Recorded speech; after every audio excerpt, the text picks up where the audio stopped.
Y si te dijera que los viajes en el tiempo no son solo fantasías de Hollywood, sino algo que la propia ciencia considera teóricamente posible.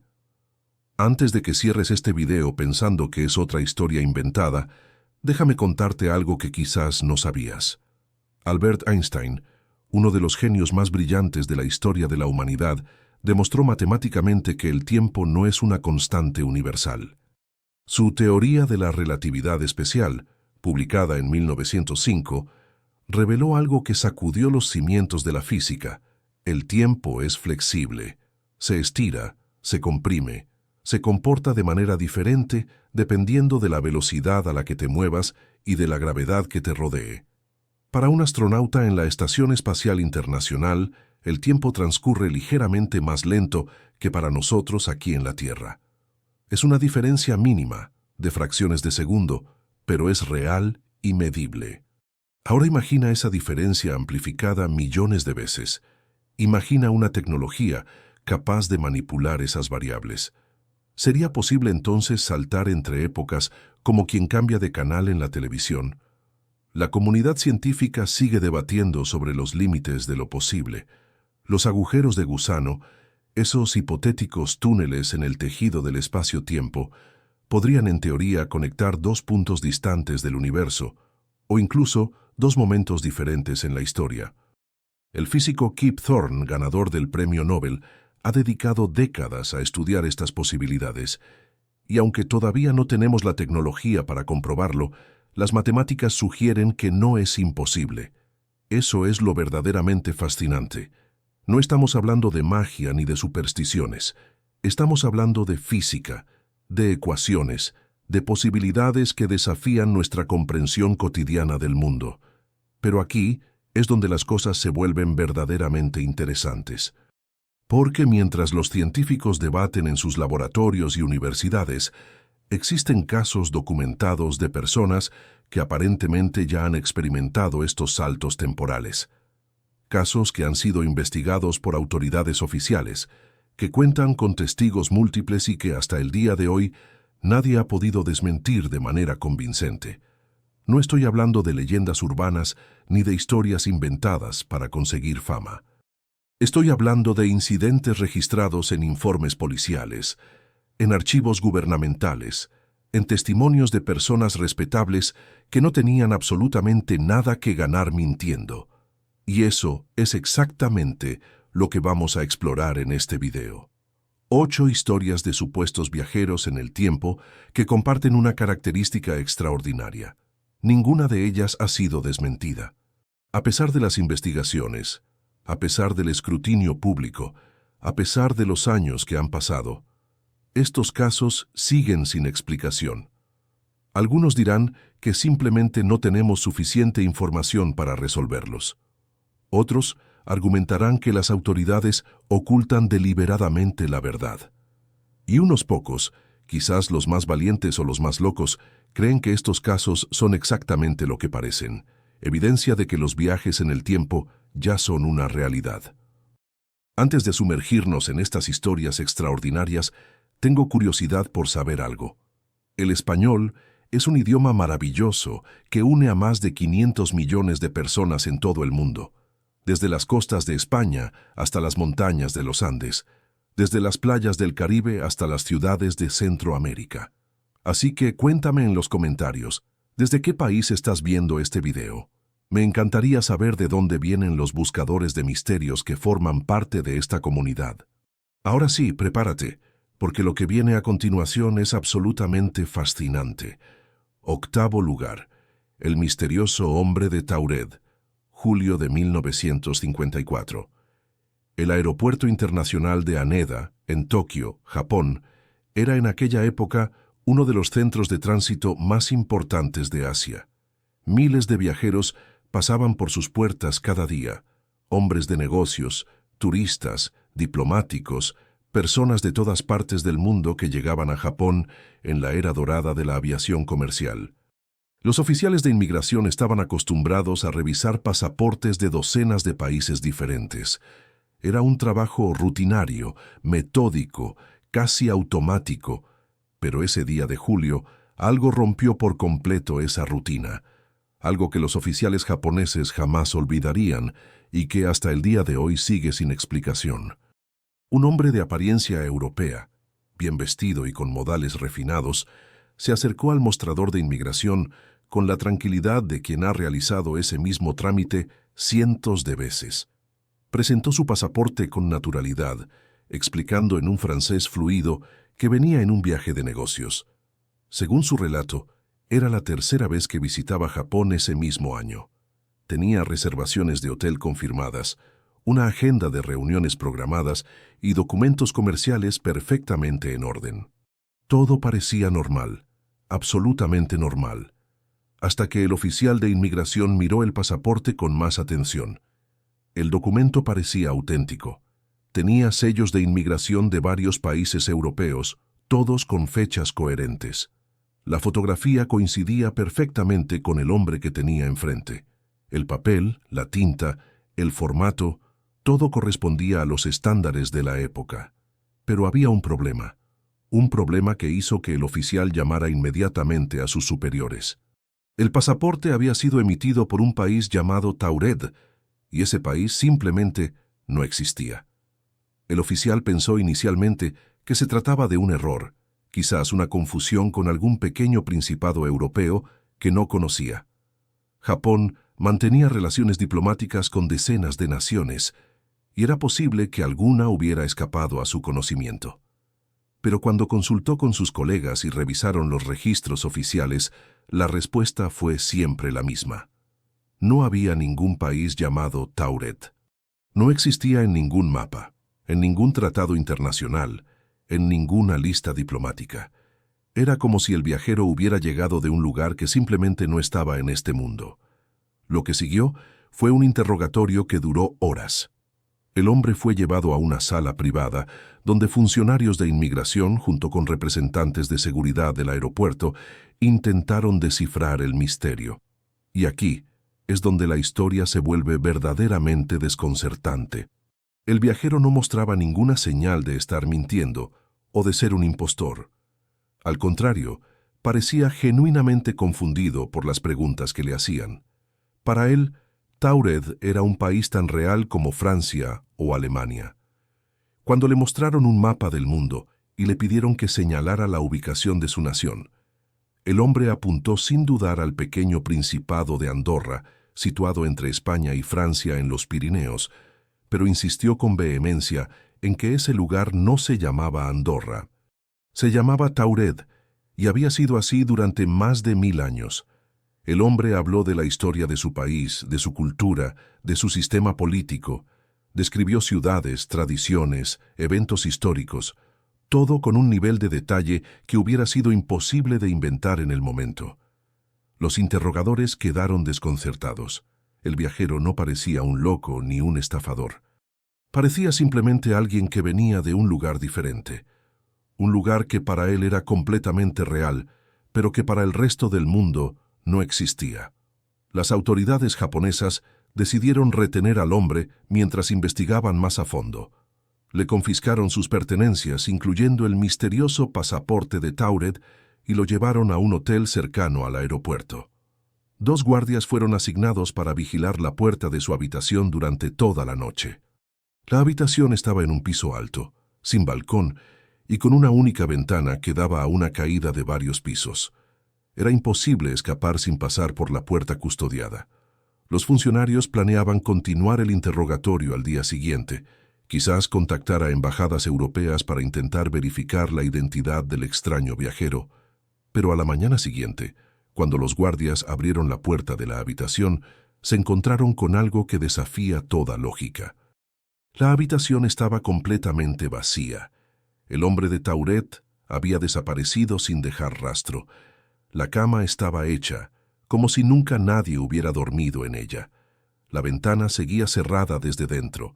Los guardias juraron que no se habían movido de su puesto en toda la noche, que nadie había entrado ni salido por esa puerta. Y sin embargo, el viajero se había esfumado como si nunca hubiera existido. Pero eso no fue lo más perturbador. Cuando las autoridades fueron a revisar las pertenencias confiscadas, descubrieron que también habían desaparecido. el pasaporte de Taured, los documentos comerciales, el dinero en una moneda que nadie reconocía, todo se había evaporado. Incluso los formularios de inmigración que el hombre había llenado con su propia mano habían desaparecido de los archivos del aeropuerto. Era como si el universo hubiera decidido borrar toda evidencia de que ese hombre alguna vez existió. Las investigaciones posteriores no arrojaron ninguna luz sobre el misterio. La policía japonesa interrogó al personal del hotel, revisó las cámaras de seguridad de la época, contactó a todas las aerolíneas que operaban en Haneda. Nadie recordaba haber visto al hombre después de que fue llevado al hotel. Ningún taxi lo recogió, ningún tren lo transportó, ningún avión lo sacó del país. Simplemente había dejado de existir en nuestra realidad. Las teorías sobre lo que realmente ocurrió aquella noche se multiplican desde entonces. Algunos investigadores del fenómeno paranormal sugieren que el hombre de Taured provenía de una dimensión paralela, un universo alternativo donde la historia se desarrolló de manera ligeramente diferente. En ese mundo, quizás el pequeño territorio de los Pirineos nunca se llamó Andorra, sino Taured. Quizás las guerras y los tratados que moldearon Europa siguieron caminos distintos, creando países con nombres que no reconocemos, y de alguna manera, este viajero atravesó la barrera entre dimensiones y terminó en nuestro mundo, un mundo donde su país natal simplemente no existe. Otros proponen una explicación aún más radical. Tal vez el hombre de Taured no venía de otra dimensión, sino de otro tiempo. Un futuro donde las fronteras políticas han cambiado, donde los países que conocemos hoy han sido reemplazados por otros. O un pasado alternativo que de alguna manera se conectó con nuestro presente. Bajo esta teoría, su desaparición nocturna no fue un escape, sino un regreso. El portal que lo trajo a nuestro mundo se abrió nuevamente y lo devolvió a su realidad original, llevándose consigo toda evidencia de su paso por aquí. Lo que hace este caso particularmente inquietante es la cantidad de testigos involucrados. No estamos hablando del relato de una sola persona que pudo haber inventado la historia. Estamos hablando de múltiples oficiales de inmigración, guardias de seguridad, personal del hotel, todos los cuales interactuaron con el viajero y confirmaron los detalles básicos del incidente. El aeropuerto de Haneda era una instalación gubernamental con protocolos estrictos. Los funcionarios japoneses de esa época eran conocidos por su meticulosidad y su respeto por las reglas. No eran el tipo de personas que inventarían una historia fantástica o que permitirían que un prisionero escapara por negligencia. Y sin embargo, nunca se ofreció una explicación oficial. El gobierno japonés no emitió ningún comunicado desmintiendo el incidente. No hubo ninguna investigación pública que concluyera que todo fue un malentendido o una broma. El caso simplemente quedó en el limbo, un archivo sin resolver que acumula polvo en algún cajón burocrático. Para algunos, ese silencio es la evidencia más reveladora de todas. Si el incidente hubiera sido un fraude o una confusión, las autoridades habrían tenido todo el interés en aclararlo. El hecho de que no lo hicieran sugiere que quizás no tenían una explicación que ofrecer. Hoy, más de 70 años después, el hombre de Taured sigue siendo uno de los casos más fascinantes y mejor documentados de un posible viajero interdimensional o temporal. Su historia ha sido analizada por investigadores de todo el mundo, desde escépticos que buscan una explicación racional, hasta creyentes que ven en él la prueba de que las barreras del tiempo y el espacio no son tan sólidas como pensamos. Pero nadie, absolutamente nadie, ha podido desmentir lo que ocurrió aquella noche de julio en el aeropuerto de Tokio. El misterio permanece intacto, esperando quizás a que algún día otro viajero de Taured aparezca para contarnos la verdad. Y esto es solo el comienzo. Los casos que vienen a continuación son todavía más impactantes, con evidencias fotográficas, investigaciones policiales y testimonios que han resistido décadas de escrutinio. Prepárate, porque lo que estás a punto de descubrir cambiará para siempre tu forma de ver el tiempo. Séptimo lugar. El hipster viajero del tiempo. Existe una fotografía que ha dado la vuelta al mundo, una imagen que ha sido analizada por expertos, debatida en foros de Internet y examinada con las tecnologías más avanzadas de análisis digital.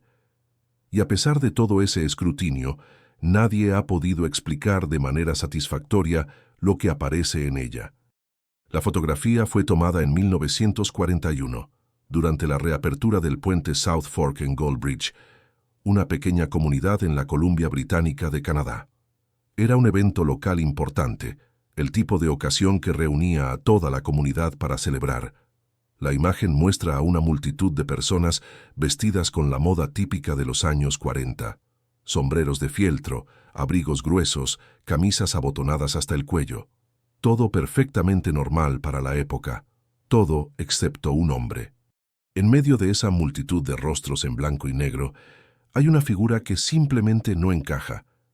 Un hombre joven, de pie entre los demás asistentes, que parece haber llegado directamente desde otra década. Su vestimenta es completamente diferente a la de todos los que lo rodean. Lleva una camiseta estampada con un logo moderno, algo impensable en 1941, cuando las camisetas eran consideradas ropa interior y nadie las usaba en público.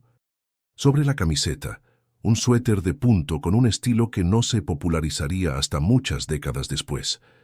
Sus gafas de sol tienen un diseño aerodinámico que recuerda a los modelos deportivos de finales del siglo XX. Y en sus manos sostiene lo que parece ser una cámara compacta portátil, un dispositivo que técnicamente no debería existir en esa forma durante esa época. Cuando la fotografía comenzó a circular por Internet a principios de los años 2000, la reacción fue inmediata. Miles de personas señalaron las anomalías evidentes en la vestimenta del misterioso hombre. Los foros se llenaron de teorías, desde las más escépticas hasta las más fantásticas. Pero fue el análisis detallado de los expertos lo que realmente encendió el debate. Fotógrafos profesionales examinaron la imagen en busca de señales de manipulación digital, de algún tipo de montaje o alteración. No encontraron ninguna. La fotografía original estaba almacenada en los archivos del Museo Virtual de Canadá, una institución gubernamental con estrictos protocolos de preservación histórica. El negativo original había sido verificado y autenticado. No había evidencia de que la imagen hubiera sido alterada de ninguna manera. Los escépticos, por supuesto, ofrecieron sus propias explicaciones. Argumentaron que las gafas de sol con protección lateral existían en los años 40, utilizadas principalmente por deportistas y trabajadores que necesitaban proteger sus ojos del viento y el polvo. Señalaron que algunas camisetas con estampados existían en esa época, aunque eran extremadamente raras. Sugirieron que la cámara podría ser un modelo Kodak plegable de la época, que cuando estaba cerrada tenía un aspecto más compacto de lo habitual.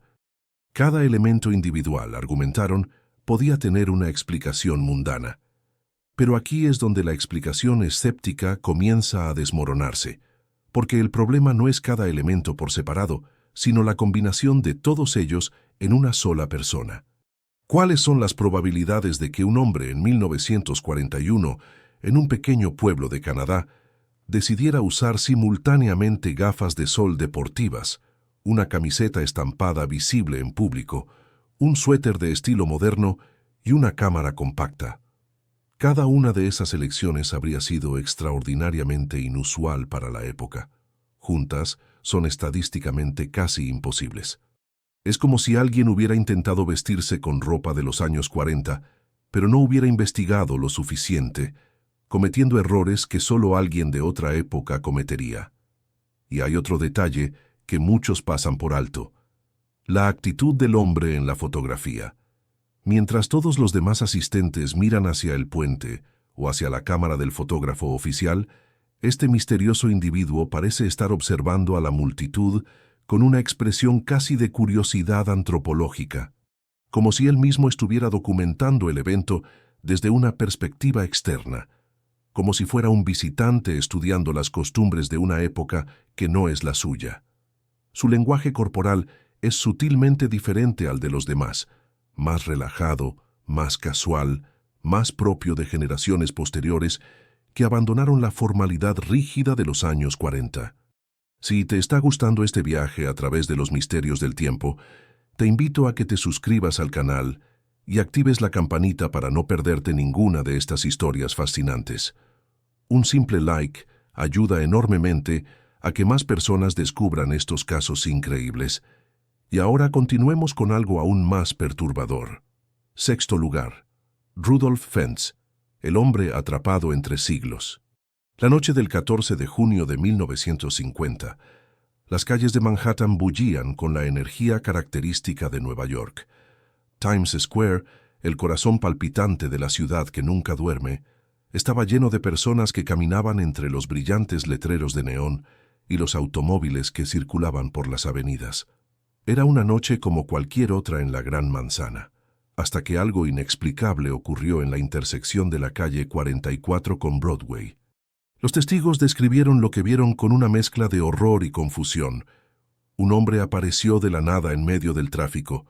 No salió de ningún edificio, no cruzó desde ninguna acera visible. Simplemente estaba ahí, de repente, como si hubiera materializado del aire mismo. Su expresión era de absoluto terror y desorientación. Miraba a su alrededor con los ojos desorbitados, como si no reconociera nada de lo que veía. Los enormes automóviles modernos, los rascacielos iluminados, las luces de neón parpadeantes, todo parecía causarle un pánico visceral. Antes de que nadie pudiera reaccionar, antes de que el propio hombre pudiera moverse, un taxi lo embistió a toda velocidad. Murió instantáneamente.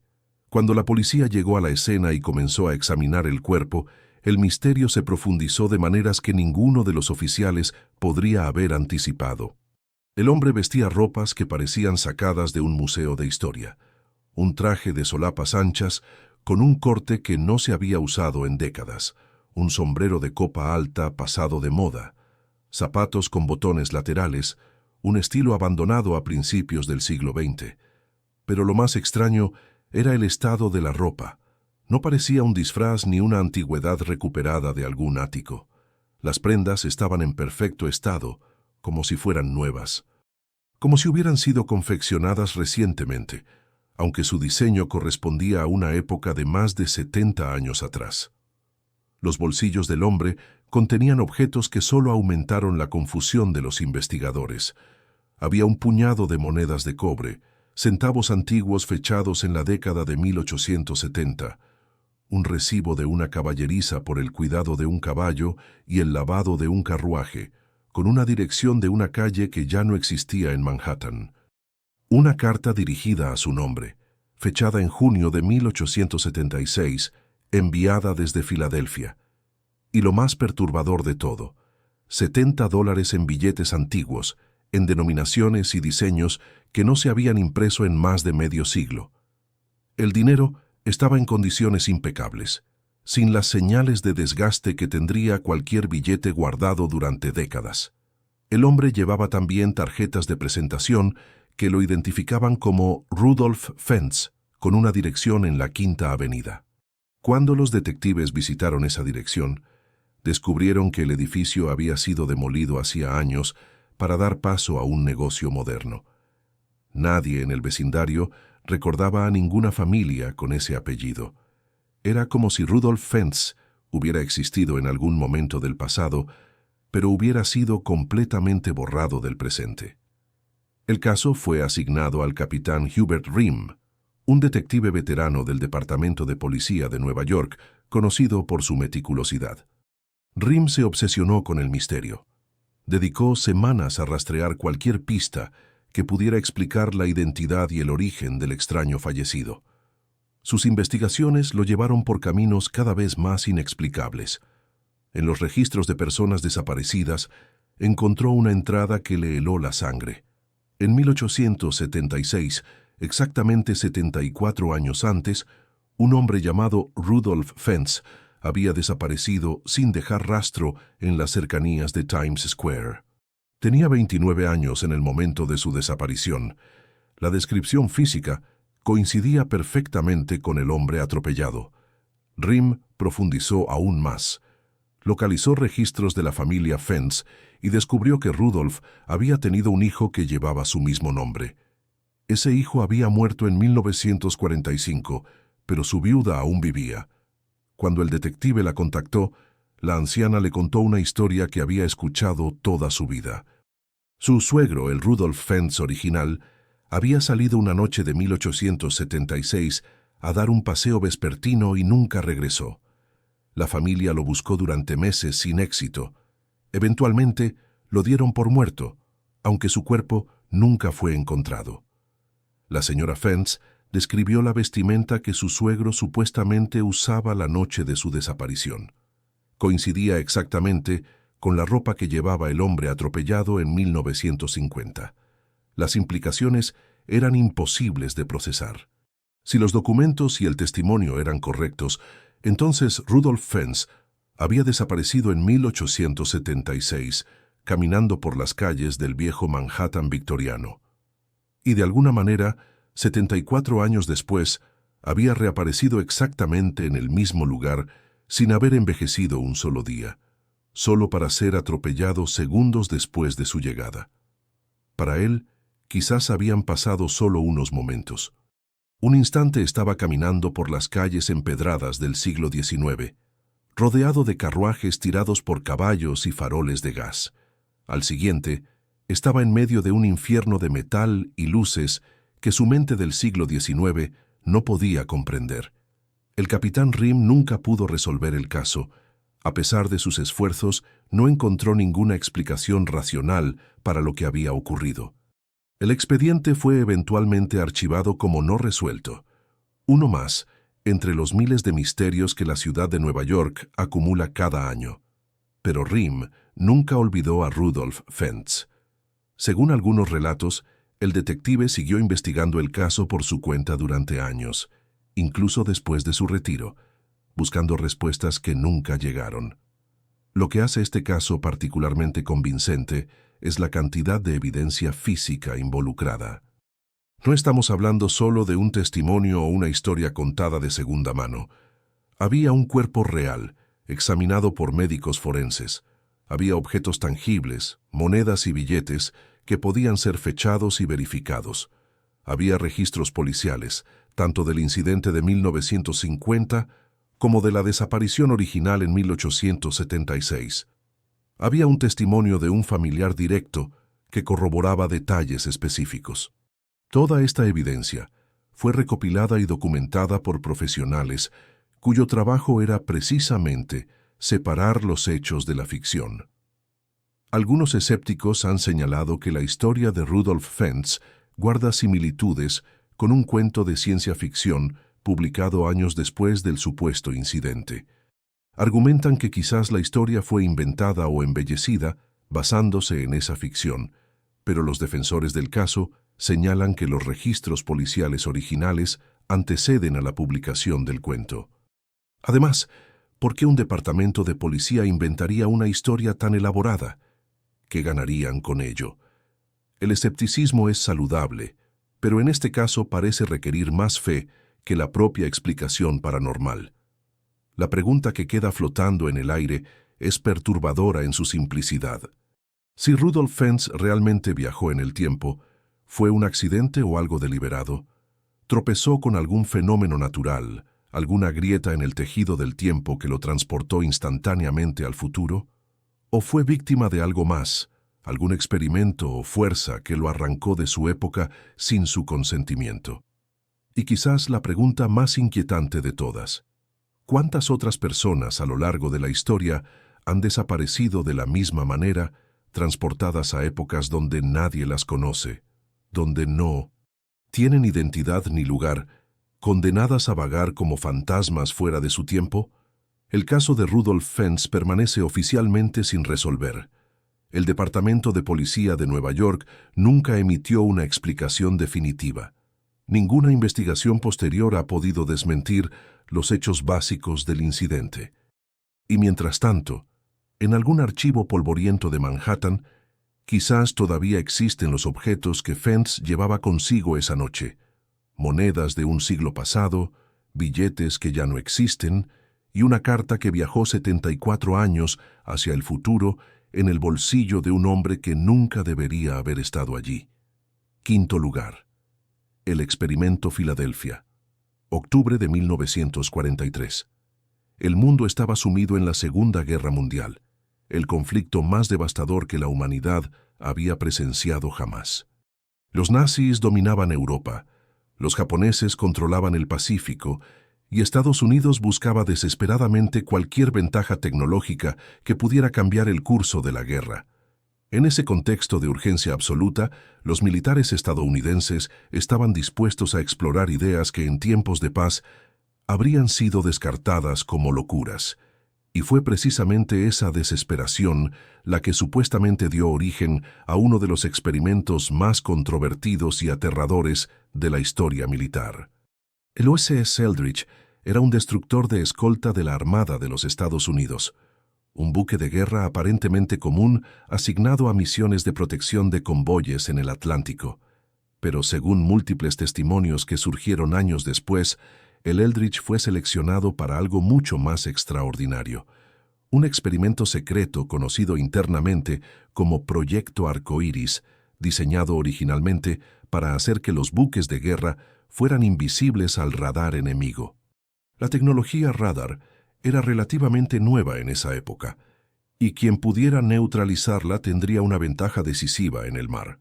Los científicos, algunos dicen que incluso con la colaboración de Albert Einstein y Nikola Tesla, desarrollaron un sistema de campos electromagnéticos de alta intensidad que teóricamente podría doblar las ondas de radar alrededor de un objeto, haciéndolo indetectable.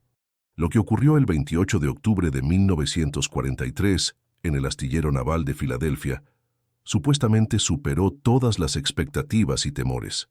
Cuando los generadores fueron activados y el campo electromagnético envolvió al Eldridge, los testigos afirman que el barco no solo se volvió invisible al radar, se volvió invisible a la vista.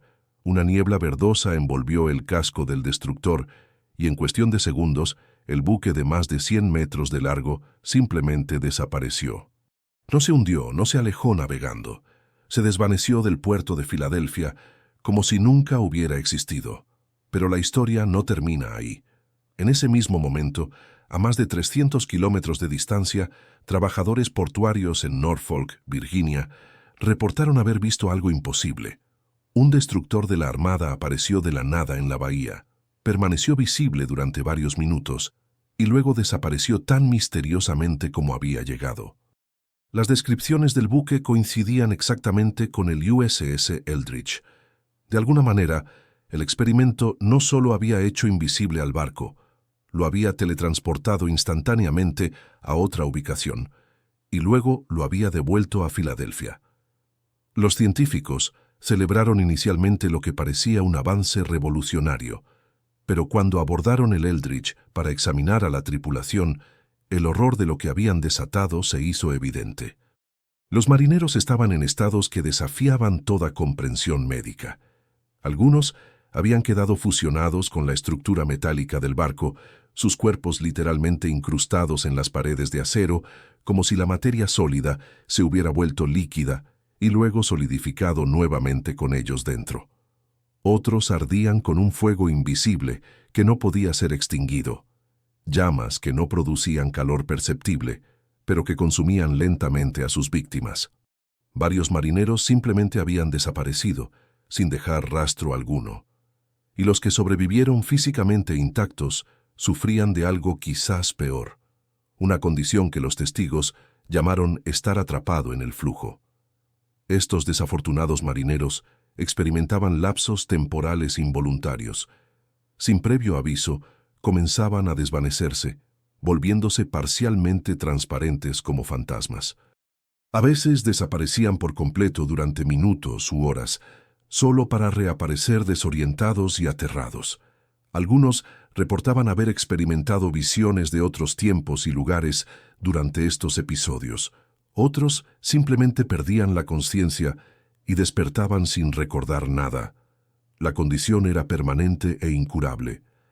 Estos hombres quedaron marcados para siempre por el experimento, viviendo el resto de sus vidas como prisioneros de un tiempo que ya no obedecía las reglas normales. La Armada supuestamente clasificó todo lo relacionado con el proyecto Arcoíris al más alto nivel de secreto. Los marineros sobrevivientes fueron dados de baja con diagnósticos falsos de enfermedades mentales. Los científicos involucrados fueron dispersados a otros proyectos. Los registros oficiales del Eldridge fueron alterados para mostrar que el barco había estado en misiones rutinarias durante las fechas en cuestión. El encubrimiento fue tan efectivo que durante décadas el experimento permaneció oculto. La historia salió a la luz pública en 1955, cuando un hombre llamado Carlos Allende comenzó a enviar cartas a Morris Jessup, un astrónomo y escritor interesado en fenómenos inexplicables. Allende afirmaba haber presenciado el experimento desde otro barco cercano, el SS Andrew Furuset. En sus cartas describía con detalle perturbador lo que había visto: el campo verdoso, la desaparición del Eldridge, los gritos de los marineros. También afirmaba que el experimento había abierto inadvertidamente una grieta en el tejido del espacio-tiempo, una grieta que quizás nunca se cerró completamente. La Armada de Estados Unidos ha negado consistentemente que el experimento Filadelfia haya ocurrido. Pero es importante notar lo que no han hecho. Nunca han desmentido de manera convincente los testimonios específicos de los supuestos testigos. Nunca han explicado por qué los registros del Eldridge durante octubre de 1943 tienen inconsistencias documentadas. Nunca han presentado a los marineros que supuestamente estaban a bordo durante esas fechas para que contradigan las historias. El silencio oficial es ensordecedor, y para muchos investigadores, ese silencio es más revelador que cualquier negación. Si el experimento Filadelfia realmente ocurrió como los testigos describen, las implicaciones son extraordinarias. Significaría que ya en 1943, científicos humanos lograron manipular el espacio y el tiempo de maneras que todavía no comprendemos. Significaría que la teletransportación no es solo posible, sino que fue lograda hace más de 80 años. Y significaría que en algún lugar, quizás en bóvedas clasificadas del gobierno estadounidense, existen registros detallados de cómo hacerlo de nuevo. Cuarto lugar, las Damas de Versalles y el Jardín del Pasado. El 10 de agosto de 1901, dos mujeres británicas respetables caminaban por los jardines del Palacio de Versalles en Francia. Anne Moberly era la directora de un colegio femenino de Oxford, una mujer de impecable reputación académica.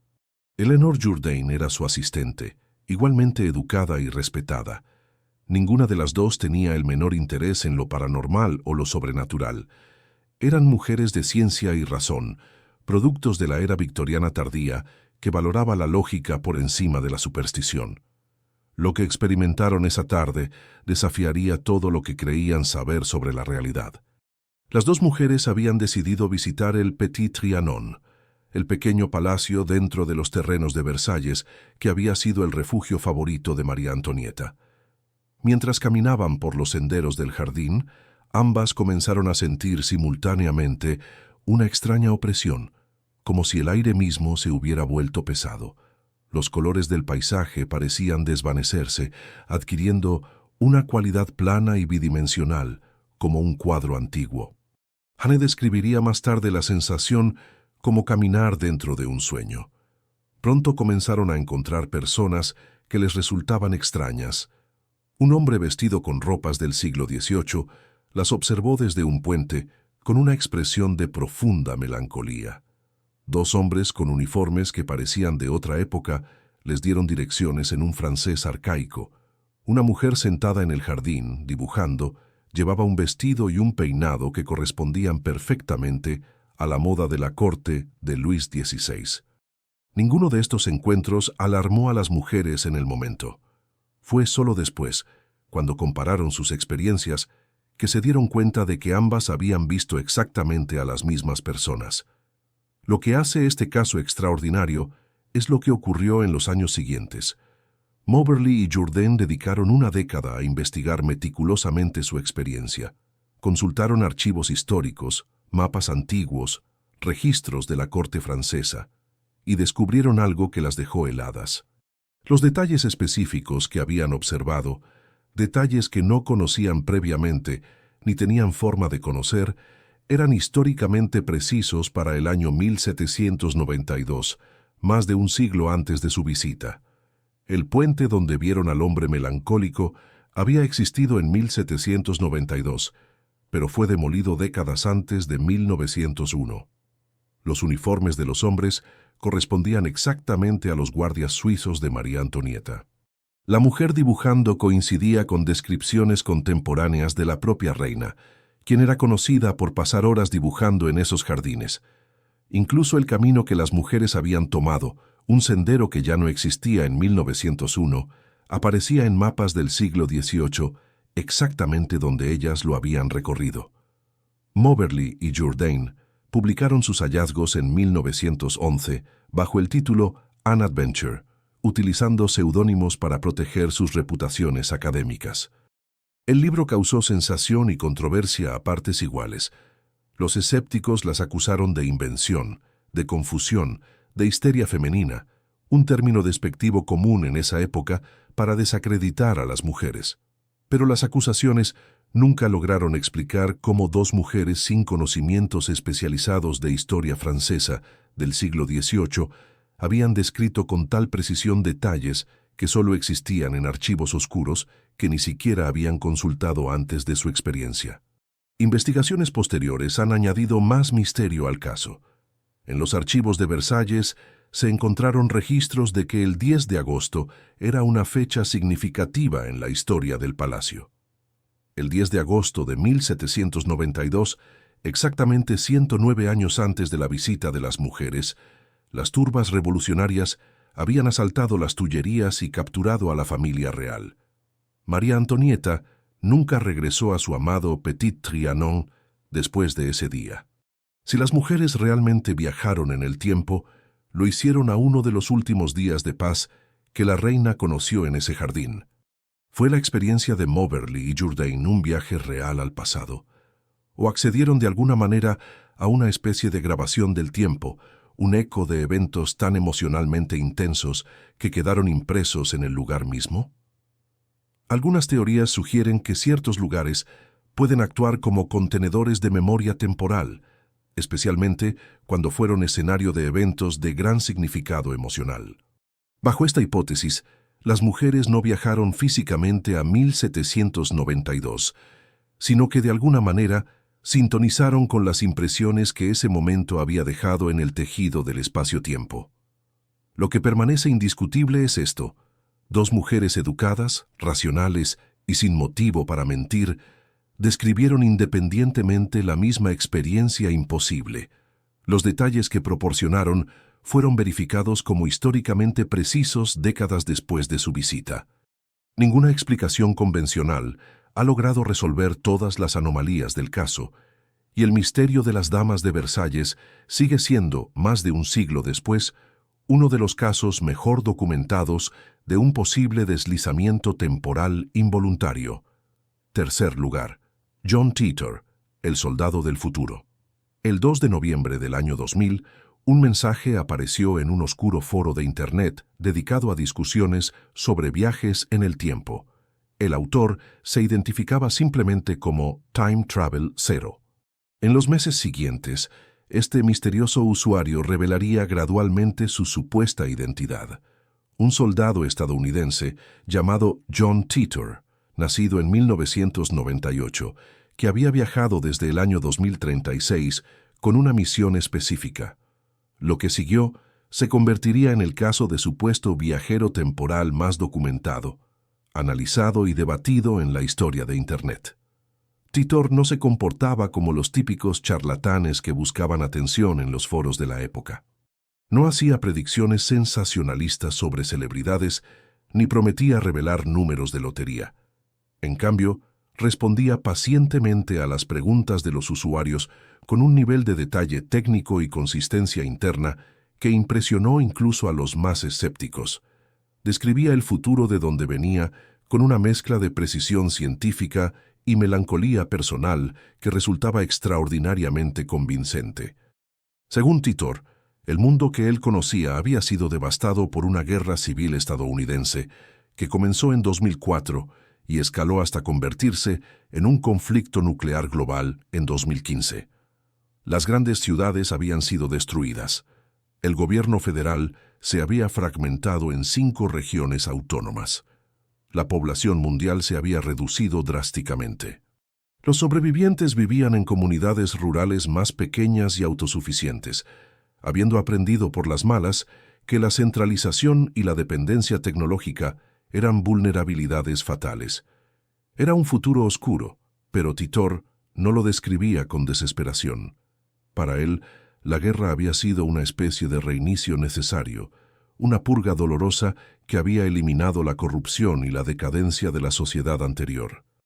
Lo que distinguía a Titor de otros supuestos viajeros era su disposición a explicar la mecánica de los viajes temporales. Publicó diagramas detallados de su máquina del tiempo, un dispositivo militar conocido como Unidad de Distorsión Temporal C-204, fabricado por General Electric. Los esquemas mostraban componentes específicos, microsingularidades gemelas, sensores de masa, sistemas de enfriamiento, unidades de electrones. Titor explicó que la máquina funcionaba creando un campo de distorsión gravitacional que curvaba el espacio-tiempo, permitiendo al viajero moverse a lo largo de lo que él llamaba líneas de mundo. Los físicos que examinaron sus explicaciones quedaron divididos. Algunos señalaron que los conceptos que Titor describía, aunque especulativos, no violaban ninguna ley conocida de la física. La idea de usar microagujeros negros para manipular el tiempo era teóricamente plausible, aunque estaba muy lejos de nuestras capacidades tecnológicas actuales.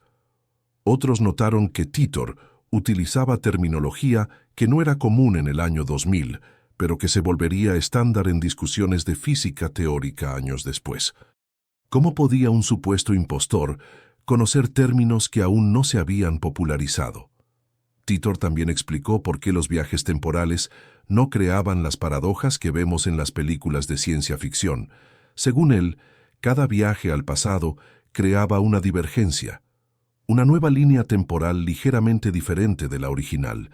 Eso significaba que el futuro que él conocía no era necesariamente el futuro de nuestra línea temporal. Las diferencias podrían ser mínimas o significativas dependiendo de las acciones del viajero. Esta explicación, basada en la interpretación de muchos mundos de la mecánica cuántica, era sofisticada para la época y coincidía con teorías que ganarían prominencia en años posteriores. La misión de Titor, según él mismo explicó, era relativamente mundana. Había sido enviado a 1975 para recuperar un computador IBM 5100, una máquina antigua que contenía funciones no documentadas necesarias para resolver problemas de software en el futuro. La elección de esta computadora específica era curiosa. El IBM 5100 era un dispositivo real pero bastante oscuro, conocido solo por coleccionistas y entusiastas de la informática vintage. Años después de las publicaciones de Titor, ingenieros que habían trabajado en el desarrollo original del 5100 confirmaron que efectivamente existían funciones ocultas en la máquina, capacidades no documentadas públicamente. ¿Cómo podía Titor conocer este detalle técnico tan específico? Entre las predicciones que Titor hizo durante su estancia en nuestro tiempo, algunas fallaron notablemente. La guerra civil que predijo para 2004 no ocurrió. El conflicto nuclear de 2015 tampoco se materializó.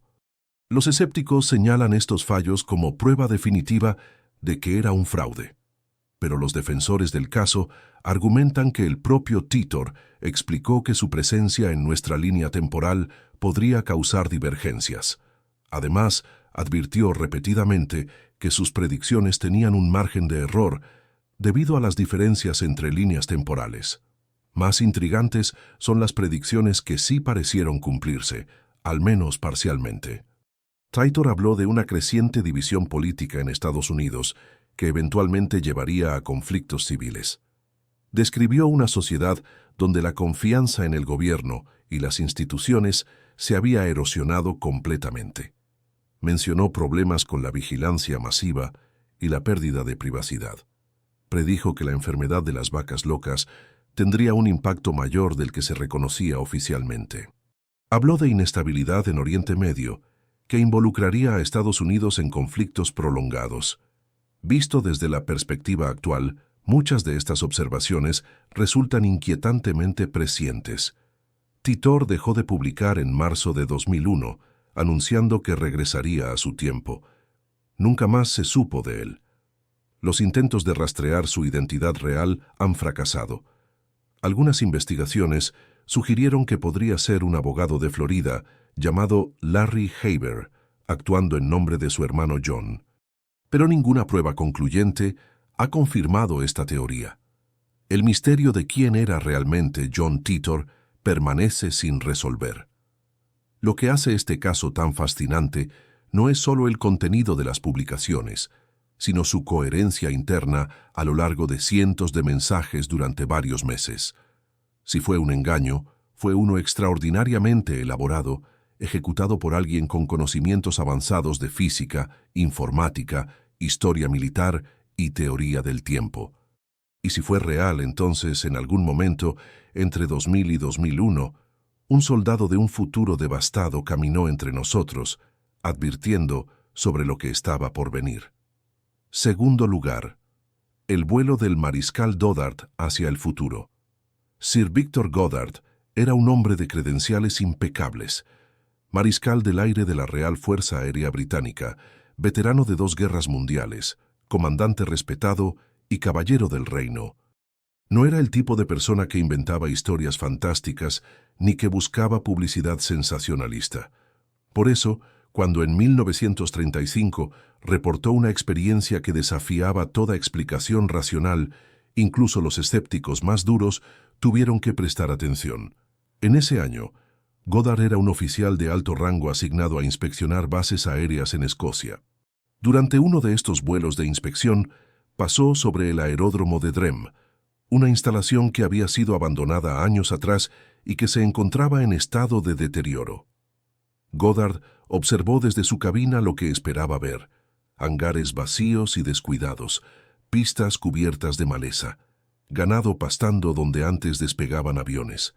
El aeródromo era claramente una reliquia del pasado, un recordatorio silencioso de tiempos de guerra que habían quedado atrás. Continuó su vuelo hacia Edimburgo, pero en el camino de regreso se encontró con una tormenta violenta. Las nubes negras envolvieron su pequeño biplano. La lluvia golpeaba el fuselaje con fuerza brutal y Goddard luchaba por mantener el control de la aeronave. Descendió buscando orientarse, volando peligrosamente bajo mientras intentaba encontrar algún punto de referencia. Entonces, tan repentinamente como había comenzado, la tormenta se disipó. Goddard se encontró volando bajo un cielo extrañamente iluminado, con una luz amarillenta, que no correspondía a las condiciones climáticas de momentos antes, y debajo de él estaba el aeródromo de Drem. Pero no el aeródromo abandonado que había visto horas antes. Este estaba completamente operativo. Las pistas estaban perfectamente mantenidas, sin rastro de maleza. Los hangares lucían recién pintados. Y en la pista había aviones, varios de ellos, de un color amarillo brillante que Goddard no reconocía. El amarillo era particularmente desconcertante. En 1935, todos los aviones de entrenamiento de la RAF eran plateados. No existían aeronaves amarillas en el inventario británico. Goddard también observó mecánicos trabajando en los aviones, vestidos con monos de un color que tampoco reconocía. Todo el escenario era imposible. Estaba mirando una base aérea que no debería existir, llena de aviones de un color que no existía, operada por personal con uniformes que no existían. Goddard pasó sobre el aeródromo a baja altura, lo suficientemente cerca para ver los detalles con claridad. Ninguno de los mecánicos levantó la vista hacia su avión, lo cual también era extraño. Un biplano volando tan bajo sobre una base activa debería haber atraído atención inmediata. Era como si él fuera invisible para ellos, o como si existiera en una frecuencia diferente de la realidad que estaban experimentando. Segundos después, la tormenta volvió a engullirlo. Las nubes se cerraron, La lluvia regresó y Goddard tuvo que luchar nuevamente por mantener su avión en el aire. Cuando finalmente emergió de la tormenta y pudo orientarse, estaba a kilómetros de Drem. Completó su vuelo de regreso profundamente perturbado por lo que había presenciado. Goddard era un oficial militar entrenado para observar y reportar con precisión. Sabía lo que había visto, aunque no podía explicarlo. Durante años guardó la experiencia para sí mismo, temeroso de que revelara dañara su reputación y su carrera. Pero el misterio lo perseguía. ¿Qué había sido esa visión del aeródromo de Drem? La respuesta llegó 4 años después, en 1939, cuando estalló la Segunda Guerra Mundial. La RAF necesitaba urgentemente expandir sus instalaciones de entrenamiento, y el abandonado aeródromo de Drem fue reactivado. Goddard, ahora en una posición aún más alta en la jerarquía militar, observó con asombro cómo la base era reconstruida exactamente como él la había visto en 1935. Los hangares fueron reparados y pintados, las pistas fueron limpiadas y pavimentadas, y entonces llegó el detalle que le heló la sangre. En 1939, la RAF cambió el color de sus aviones de entrenamiento. El plateado fue reemplazado por amarillo brillante, para hacerlos más visibles y reducir accidentes. Los mecánicos recibieron nuevos uniformes, del mismo color que Goddard había observado 4 años antes. El aeródromo de Drem, en 1939, era idéntico, en cada detalle observable, a lo que Goddard había visto durante aquella tormenta en 1935. Sir Victor Goddard había volado, de alguna manera, 4 años hacia el futuro. Había visto el aeródromo no como era en su presente, sino como sería años después. La tormenta, ese caos de nubes y lluvia, había actuado como algún tipo de portal temporal, transportándolo brevemente a una época que aún no había ocurrido. Goddard finalmente hizo pública su experiencia en 1966, décadas después del incidente. Para entonces era un oficial retirado de alto rango, un caballero respetado sin nada que ganar inventando historias. Su testimonio fue recibido con la seriedad que su posición merecía. No hubo burlas ni acusaciones de locura, solo preguntas sin respuesta. ¿Qué fue lo que Sir Victor Goddard experimentó ese día de 1935? La explicación convencional, que simplemente imaginó o confundió lo que vio, no resiste el escrutinio. Los detalles que describió eran demasiado específicos, demasiado verificables, demasiado precisos para ser producto de la imaginación. El color amarillo de los aviones era un cambio de política que no se había siquiera discutido en 1935. Era información que no existía en ningún lugar del mundo en ese momento. Primer lugar, el proyecto Montauk, la puerta que nunca se cerró. Hemos llegado al caso más perturbador, más documentado y más escalofriante de toda esta lista. Un caso que involucra instalaciones militares secretas, experimentos con niños, manipulación del tiempo y el espacio, y una conspiración gubernamental que supuestamente continúa hasta el día de hoy. Un caso que ha inspirado libros, documentales y series de televisión, pero cuyo núcleo de testimonios originales nunca ha sido desmentido oficialmente. Prepárate, porque lo que estás a punto de escuchar cambiará para siempre tu percepción de lo que los gobiernos son capaces de hacer en nombre de la ciencia y el poder militar. Todo comienza donde terminó el experimento Filadelfia. Después del desastre de 1943, cuando el USS Eldridge fue supuestamente teletransportado y su tripulación quedó destrozada física y mentalmente, el gobierno estadounidense no abandonó la investigación. Según múltiples testimonios, simplemente la trasladó a una ubicación más secreta y la expandió de maneras que desafían la imaginación. Esa nueva ubicación era la base de la Fuerza Aérea de Montauk, en el extremo oriental de Long Island, Nueva York. Una instalación militar que oficialmente fue desmantelada en 1981, pero que según los testigos siguió operando en secreto durante décadas. El hombre que destapó esta caja de Pandora se llama Preston Nichols. Ingeniero electrónico con experiencia en sistemas de defensa, Nichols afirma haber trabajado en el proyecto Montauk durante los años 70 y 80, aunque durante mucho tiempo no tuvo memoria consciente de su participación. Según su testimonio, los científicos del proyecto habían desarrollado técnicas de control mental tan avanzadas que podían borrar y reescribir los recuerdos de sus propios empleados. Nichols solo comenzó a recuperar sus memorias años después, cuando ciertos disparadores ambientales activaron recuerdos que habían sido suprimidos. Lo que Nichols describió era una operación de una escala y ambición difíciles de comprender. El proyecto Montauk, según él, había logrado lo que el experimento Filadelfia solo rozó accidentalmente: el control deliberado del tiempo. Utilizando una combinación de tecnología electromagnética avanzada, amplificadores psíquicos y lo que solo puede describirse como física interdimensional, los científicos de Montauk supuestamente abrieron portales estables a otras épocas. No ventanas fugaces que se cerraban en segundos, sino puertas que podían mantenerse abiertas y atravesarse en ambas direcciones. El corazón del proyecto era un dispositivo conocido como la silla Montauk. Era un asiento equipado con tecnología que amplificaba las capacidades psíquicas del ocupante, conectándolas directamente con los generadores de la base. La teoría era que la mente humana, bajo las condiciones correctas, podía interactuar con el tejido del espacio-tiempo de maneras que la tecnología sola no podía lograr. Se necesitaba un componente humano, una conciencia que sirviera como puente entre nuestra realidad y las infinitas posibilidades del continuo temporal.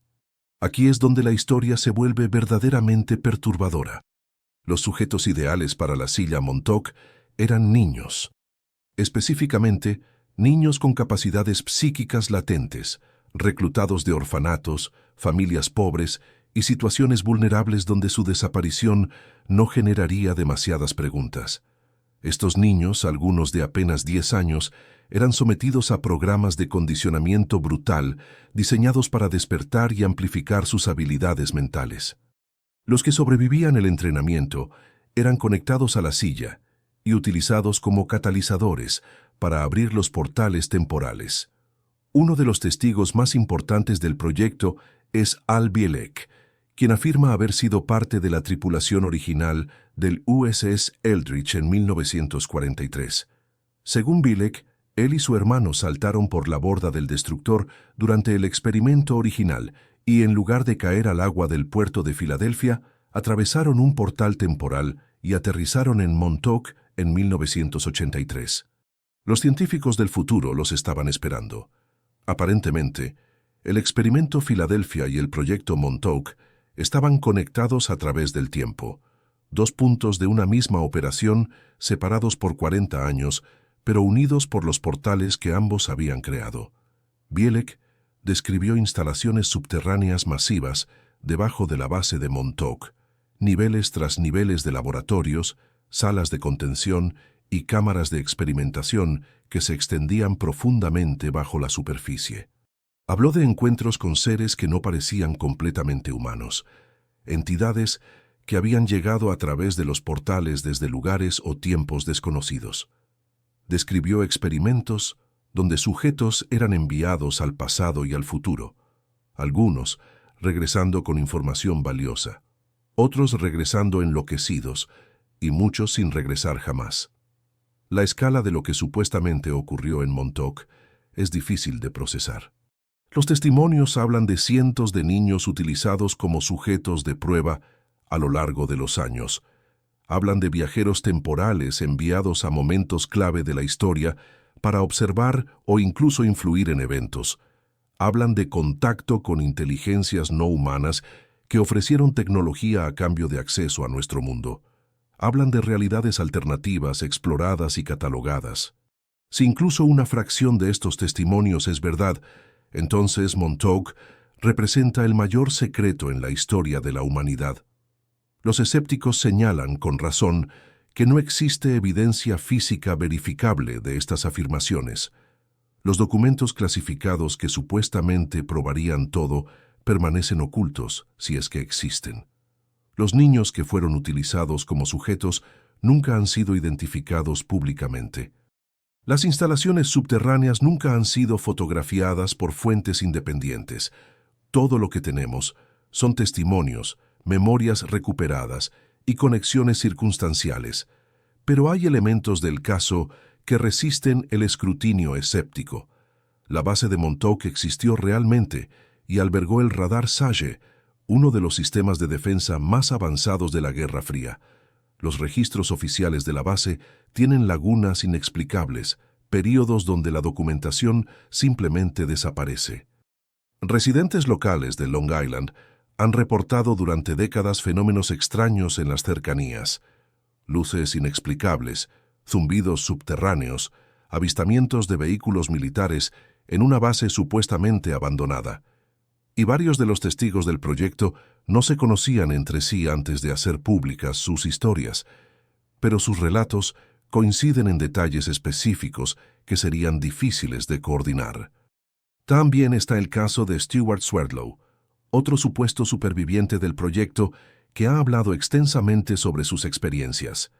Swerdlow afirma haber sido uno de los niños utilizados en Montauk, reclutado a una edad temprana y sometido a años de experimentación. Sus recuerdos, recuperados gradualmente a lo largo de décadas, describen un programa sistemático de control mental, manipulación genética y entrenamiento psíquico.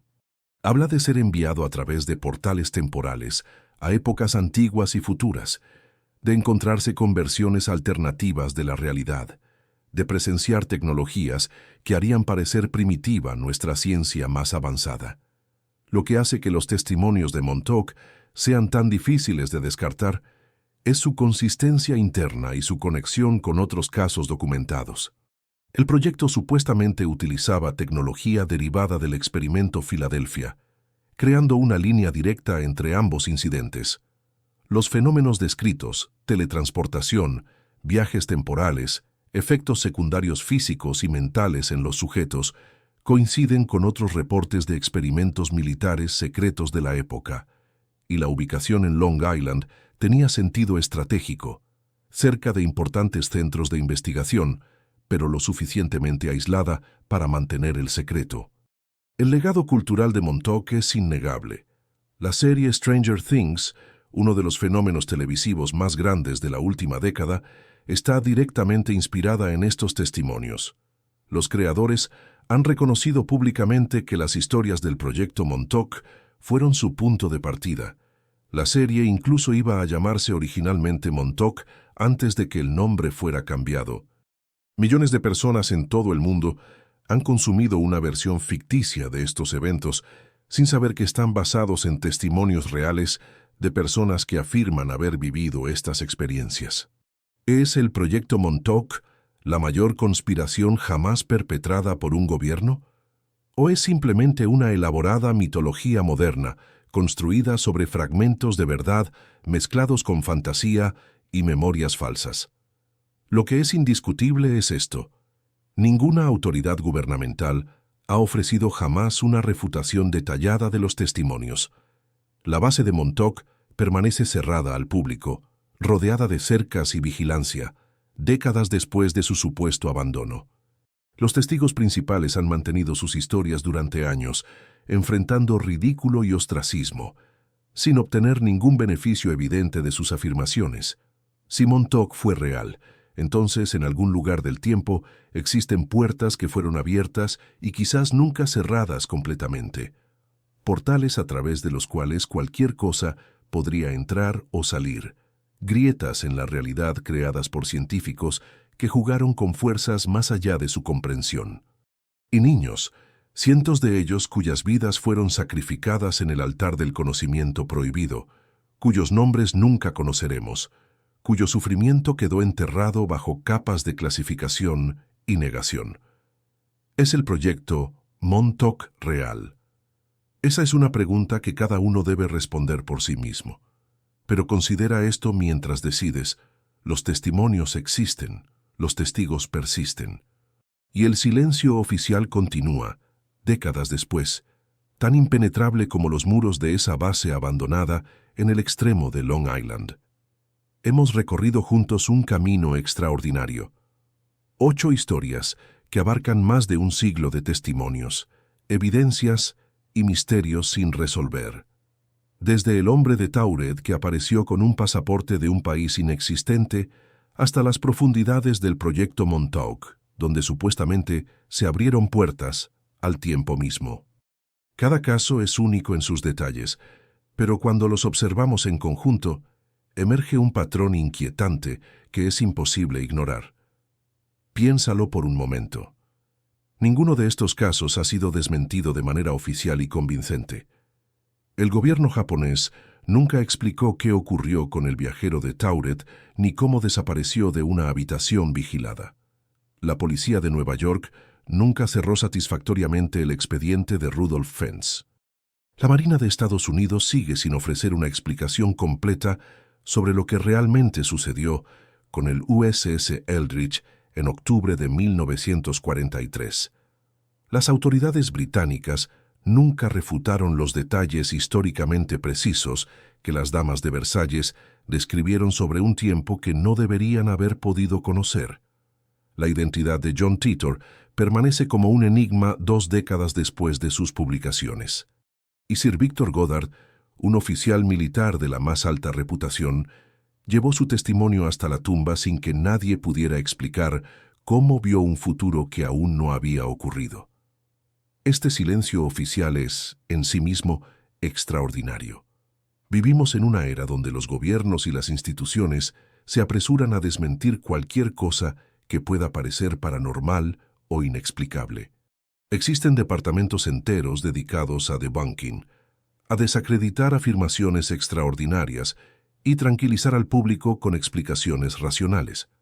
Y sin embargo, frente a estos casos específicos, ese aparato de negación permanece curiosamente silencioso. No hay comunicados oficiales explicando que el hombre de Tauret era simplemente un estafador con documentos falsificados. No hay informes forenses concluyentes que demuestren que Rudolph Fentz era un actor disfrazado. No hay desclasificaciones que revelen que el experimento Filadelfia fue solo un rumor infundado. El escepticismo es saludable y necesario.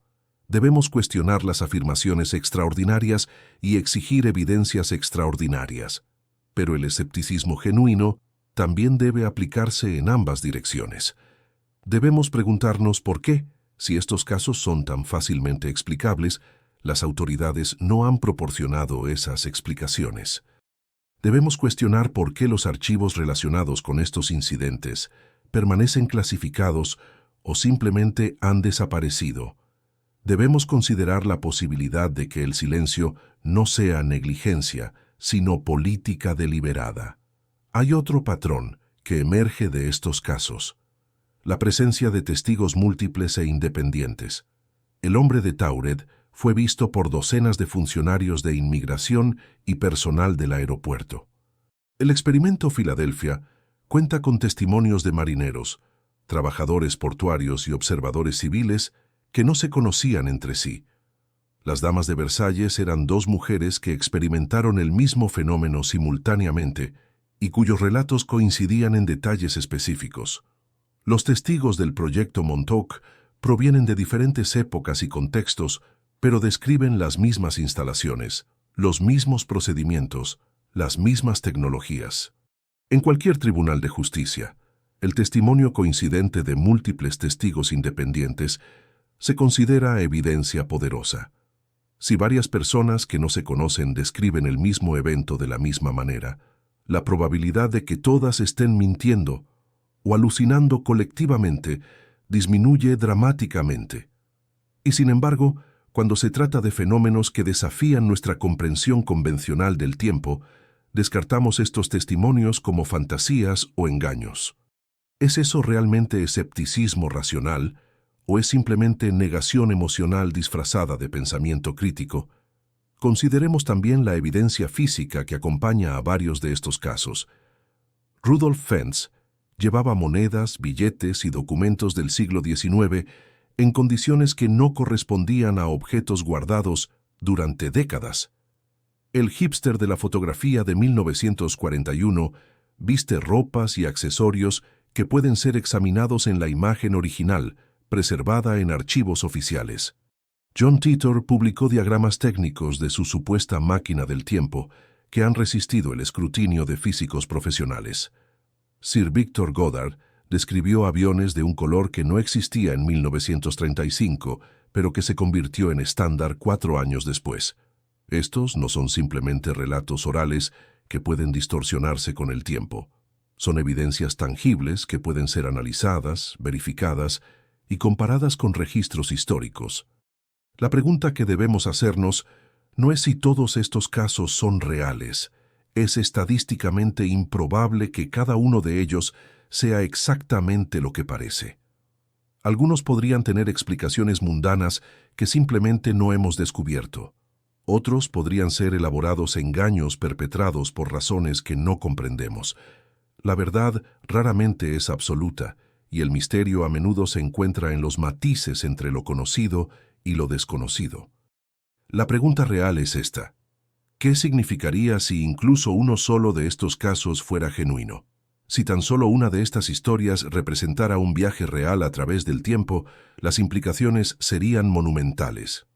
Significaría que las barreras temporales que asumimos infranqueables pueden ser cruzadas. Significaría que el pasado no está tan perdido como creemos, ni el futuro tan inalcanzable. Significaría que nuestra comprensión fundamental de la realidad es incompleta de maneras que apenas podemos imaginar. Einstein demostró matemáticamente que el tiempo es relativo, que puede estirarse y comprimirse dependiendo de la velocidad y la gravedad. Los físicos teóricos han propuesto modelos donde los agujeros de gusano podrían conectar diferentes puntos del espacio-tiempo. La mecánica cuántica sugiere que la realidad es mucho más extraña y flexible de lo que nuestra experiencia cotidiana nos hace creer. La ciencia misma nos dice que los viajes en el tiempo no son imposibles, solo extremadamente difíciles con nuestra tecnología actual. Pero, ¿y si alguien en algún lugar ya ha superado esas dificultades? Los casos que hemos explorado abarcan diferentes épocas, diferentes países, diferentes contextos. Pero todos comparten algo fundamental. Son grietas en la narrativa oficial de lo que es posible. Son anomalías que no encajan en el modelo ordenado de realidad que nos han enseñado a aceptar. Y cada anomalía, cada caso sin explicación, es una invitación a cuestionar, a investigar, a mantener la mente abierta ante posibilidades que desafían nuestra zona de confort intelectual. Vivimos en una época de acceso sin precedentes a la información. Documentos que antes estaban enterrados en archivos polvorientos, ahora pueden encontrarse con una búsqueda en Internet. Testimonios que habrían quedado olvidados en comunidades locales ahora se comparten globalmente en segundos. Y fotografías, videos y grabaciones pueden ser analizados por cualquier persona con las herramientas adecuadas. En este ambiente, los misterios del pasado están siendo reexaminados con ojos frescos, y nuevos misterios están siendo documentados con un nivel de detalle antes imposible. Quizás en los próximos años o décadas, alguno de estos casos sea finalmente explicado de manera convincente. Quizás algún archivo desclasificado revele la verdad sobre el experimento Filadelfia o el proyecto Montauk. Quizás algún investigador encuentre evidencia definitiva de que el hombre de Tauret era simplemente un estafador ingenioso o que Rudolf Fentz fue una elaborada broma periodística. Esas explicaciones serían bienvenidas, porque la verdad siempre es preferible al misterio. Pero también existe la posibilidad opuesta. Quizás algún día, alguna filtración gubernamental o avance científico confirme que los viajes en el tiempo no solo son posibles, sino que han estado ocurriendo durante décadas bajo el más estricto secreto. Quizás descubramos que los testimonios que hoy descartamos como fantasías eran advertencias que no supimos escuchar. Quizás el futuro nos revele que el pasado guardaba secretos que apenas comenzamos a comprender. Mientras tanto, los casos permanecen abiertos. Los archivos siguen clasificados. Los testigos mantienen sus historias, y el tiempo, ese río misterioso en el que todos flotamos, sigue su curso aparentemente inmutable, guardando sus secretos para quienes tengan el valor de buscarlos. Ahora quiero hacerte una pregunta directa, a ti que has llegado hasta el final de este viaje. De todas las historias que hemos explorado hoy, ¿cuál te ha impactado más? ¿Cuál te ha hecho cuestionar lo que creías saber sobre la naturaleza del tiempo? Escríbelo en los comentarios. Me fascina conocer las perspectivas de esta comunidad de buscadores de misterios, porque cada uno de nosotros trae una visión única a estos enigmas ancestrales. Y si este video te ha hecho pensar, si ha despertado tu curiosidad o ha plantado una semilla de duda sobre los límites de lo posible, te pido que te suscribas al canal y actives la campana de notificaciones. Hay muchos más misterios esperando ser explorados, muchas más historias que desafían la explicación convencional, muchas más puertas que se abren hacia lo desconocido. No te pierdas ninguna de ellas. Dale like a este video si te ha gustado. Compártelo con alguien que disfrute de estos misterios tanto como tú. Y recuerda, en un universo tan vasto y antiguo como el nuestro, lo único verdaderamente imposible es creer que ya lo sabemos todo. El tiempo dirá qué secretos aún nos aguardan. Hasta entonces, mantén los ojos abiertos y la mente dispuesta. Porque los viajeros del tiempo, si existen, podrían estar entre nosotros en este mismo momento. Quizás incluso tú, sin saberlo, estás destinado a convertirte en uno de ellos. Nos vemos en el próximo video. Y quién sabe, quizás nos vemos en otro tiempo.